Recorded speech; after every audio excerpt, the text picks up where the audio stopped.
Əmək bazarının tələbləri durmadan yenilənir. Kadr hazırlığının da bu çağırışlara uyğunlaşması zərurətə çevrilib. Ötən il Nazirlər Kabineti tərəfindən ali təhsilin bakalavriat, magistratura, əsas baza ali tibb təhsili və rezidentura səviyyələri üzrə ixtisasların yeni təsnifatı təsdiq edilib. Təsnifatda aparılan dəyişikliklər müvafiq olaraq yeni təhsil proqramlarının hazırlanmasını tələb edirdi. Bu məqsədlə təsis edilən komissiyanın tərkibində 9 işçi qrupu yaradılmışdı. Yenilənən təhsil proqramlarının sırasında mədəniyyət ixtisasları da vardı. Azərbaycan Dövlət Mədəniyyət və İncəsənət Universitetinin rektoru Ceyran Mahmudova da mədəniyyət ixtisasları üzrə təşkil edilən işçi qrupun həmsədri olub. Bəs əvvəlki təhsil proqramları ilə indikinin fərqi nədədir? Bir neçə yeni proqramlar var. Məsələn, bizim universitetdə aparıcı ixtisas olan aktyor sənəti üzrə bizdə pantomima aktyoru ixtisası açılıb ki, bu il o ixtisas üzrə biz qəbul apardıq. Bir sıra digər ixtisaslaşmalar da var. Artıq bizim bir tələbəmiz də var, hansı ki, bu ixtisası seçib. Bundan əlavə digər ixtisaslar var ki, biz məsələn, bilirsiniz ki, bizdə mədəniyyət sahəsidir. Bizim komissiya məşğul olan ixtisaslar incəsənət mədəniyyət sahəsinə aiddir. Məsələn, səhnəqrafiya ilə bağlı ixtisaslar var. Digər ixtisaslaşmalar var ki, onlar da ilk dəfə tətbiq olunur. Dizaynın müxtəlif növləri var, hansılar ki, əvvəl bu ixtisaslaşmalar yox idi. Çoxdur onların, yəni bir saymaqla bitməz və onların deməli biz tətbiqinə başlamışıq və şübhə etmirəm ki, zaman ötdükcə daha çox gənclərimiz onlara müraciət eləyəcək. Çünki ixtisaslaşmalar bəziləri var ki, onların məhz onlarda tədris daha çox imkanlar açır gənclərimiz qarşısında və onların sonradan iş tapmaq üçün öz maraq dairələrinə uyğun iş tapmaq üçün imkanlar açır. Universitetin tədris işləri üzrə prorektoru Nigar Rüstəmova bildirir ki, təhsil proqramlarının yenilənməsi zamanı ali təhsil müəssisələrinə daha çox müstəqillik verilib. Bizim işçi qrupumuza bildiyiniz kimi əmək bazarı nümayəndələri var idi.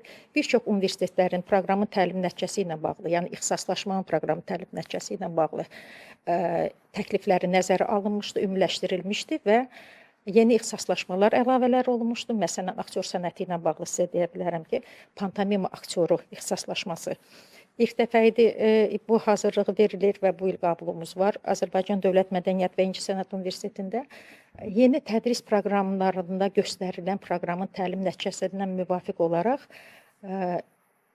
yeni fənlər müəyyən edilmişdi. Yəni elə bir fənlər ki, həmən təlim nəticəsini təmin edə bilsin. Və bu fənlər zamanın tələbinə, müasir tələblərə, əmək bazarının tələblərinə uyğun olduğu üçün tələbələrimizdə daha çox maraq doğurur. Çünki o artıq zamanı keçmiş, neçə illərdir dəyişməyən, bilirsiniz ki, məxsusi fənlər var idi ki, onlar sıradan çıxıb və yenə deyirəm, universitetlərə verilən bu hüquq ki, biz müəyyən edə bilirik. 72 kredit çərçivəsində universitetlər özləri həm məcburi, həm seçmə fənləri müəyyən edə bilir. Verilmiş proqramın təlim nəticələrinə görə. Mən hesab edirəm ki, bu çox böyük imkandır və tələbələr bundan əlbəttə ki, yararlanırlar. Bakı Musiqi Akademiyası da mədəniyyət ixtisasları üzrə təşkil edilən işçi qrupda təmsil olunan ali təhsil müəssisələrindəndir. Akademiyanın tədris işləri üzrə prorektoru Nərminə Quliyevanın sözlərinə görə, müasir dövrün və əmək bazarının dəyişən tələbləri tədris proqramlarının yenilənməsini zəruri edir. Musiqi üzrə, musiqi sahəsində bu cürə yeniliklər, kardinal dəyişikliklər ola bilməz. Çünki klassik musiqi ilə bağlı tədris necə olubsa, ənənəvi formada hələ də qalmalıdır. Ancaq bugünkü günün tələbləri odur ki, texnologiyalar var. Musiqi ilə bağlı yeni texnologiyalar, audiovizual ixtisaslar və bu ixtisaslaşmaların magistratura səviyyəsinə salınması, təsdiqi bizim magistrlar üçün, bizim gənclər üçün çox böyük imkanlar yaradır.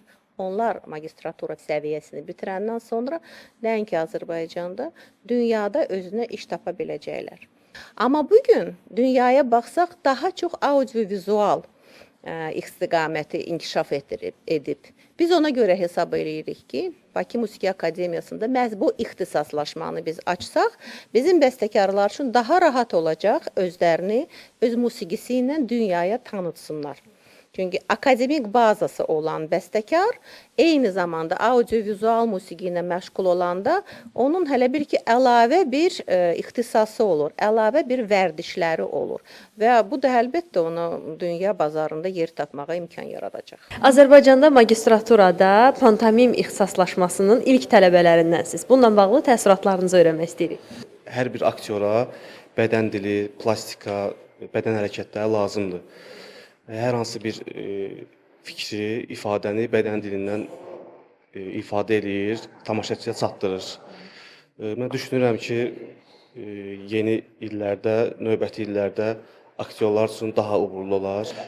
Pantomim janrının üstünlüyü odur ki, janr bütün dünyada dil bilməsək belə hər hansı bir tamaşanı oynaya bilərik bədən ifadələri ilə.